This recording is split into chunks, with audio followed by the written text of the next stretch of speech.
الله نور السماوات والأرض. أعباد المسيح لنا سؤال نريد جوابه ممن وعاه. إذا مات الإله بصنع قوم أماتوه فما هذا الإله؟ وهل أرضاه ما نالوه منه؟ فبشراهم إذا نالوا رضاه. وإن سخط الذي فعلوه فيه فقوتهم إذن أوهت قواه. وهل بقي الوجود بلا إله سميع يستجيب لمن دعاه؟ وهل خلت الطباق السبع لما ثوى تحت التراب وقد علاه؟ وهل خلت العوالم من إله يدبرها وقد سمرت يداه؟ وكيف تخلت الأملاك عنه بنصرهم وقد سمعوا بكاه؟ وكيف أطاقت الخشبات حمل الإله الحق مشدودا قفاه؟ وكيف دنا الحديد إليه حتى يخالطه ويلحقه أذاه؟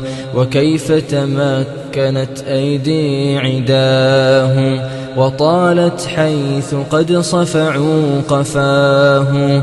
وهل عاد المسيح إلى حياة أم المحيي له رب سواه؟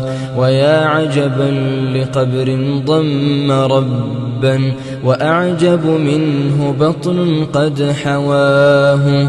أقام هناك 9 من شهور لدى الظلمات من حيض غذاه. وشق الفرج مولودا صغيرا ضعيفا فاتحا للثدي فاه. ويأكل ثم يشرب ثم يأتي بلازم ذاك هل هذا إله؟ تعالى الله عن إفك النصارى سيسأل كلهم عما افتراه. أعباد الصليب لأي معنى يعظم أو يقبح من رماه؟ وهل تقضي العقول بغير كسر وإحراق له ولمن بغاه؟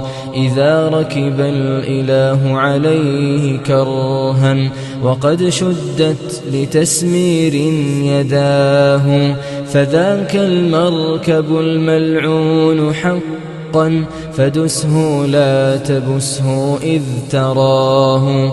يهان عليه رب الخلق طرا وتعبده فإنك من عداه. فإن عظمته من أجل أن قد حوى رب العباد وقد علاه وقد فقد الصليب فإن رأينا له شكلا تذكرنا سناه. فهلا للقبور سجدت طرا بضم القبر ربك في حشاه. فيا عبد المسيح أفق فهذا بدايته وهذا منتهاه. فيا عبد المسيح أفق فهذا بدايته وهذا منتهاه.